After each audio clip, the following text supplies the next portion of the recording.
Ako Papa Joms galit yata. At Carla hinawakan kay Coach. Yan malalaman natin yan mamaya.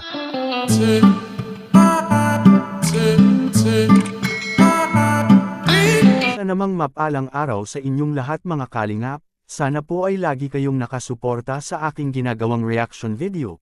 At kung nagustuhan po natin ang ganitong kwento, huwag po nating kalimutang mag-subscribe sa maliit na channel na ito, at paunawa ating tapusin ang kabuohang nilalaman nito. Siyempre huwag din nating kalimutang suportahan ang ama ng Kalingap na si Val Santos Matubang at Kalingap Rab. Grabe ang naganap kahapon sa bagong upload kay Kalingap Rab sa episode ng Jumpscare, na kinagulantang na lamang ng manunood nito at sa mga fans mga Kalingap.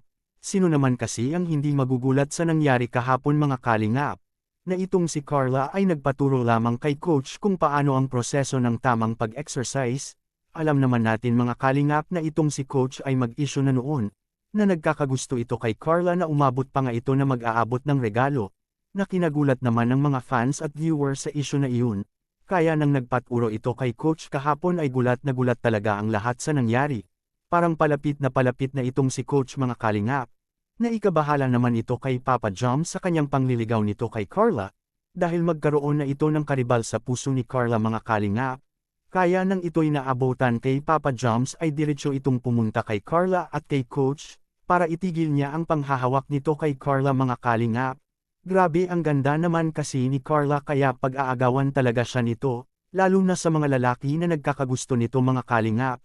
Kaya di na nagpatampot-tampot pa itong si Papa Joms at direktang sinabihan itong si Coach, parang galit na galit si Papa Joms mga Kalingap na kahit ang kanyang mga kasama ay ayaw itong papihil. Sinong tao common kasi ang magpapigil kung ang inyong minamahal ay hinahawak-hawakan na ito ng iba, kaya nagawa ang lahat ng iyon kay Papa Joms mga Kalingap.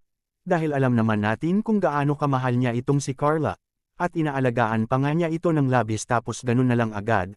Hawak-hawakan na lang agad kay Coach si Carla na walang problem nito, which is tama naman ang reaction ni Papa Joms mga Kalingap na pagsabihan niya itong si Coach, para ma-feel niya ito na itong si Carla ay para lamang sa taong karapat-dapat, maasahan sa kahit anong problema na dumating sa buhay, ay laging nakaalalay sa iyo at hindi nang iiwan kahit kailanman. Ganun po si Papa Joms mga Kalingap gawin talaga lahat para sa kanyang minamahal.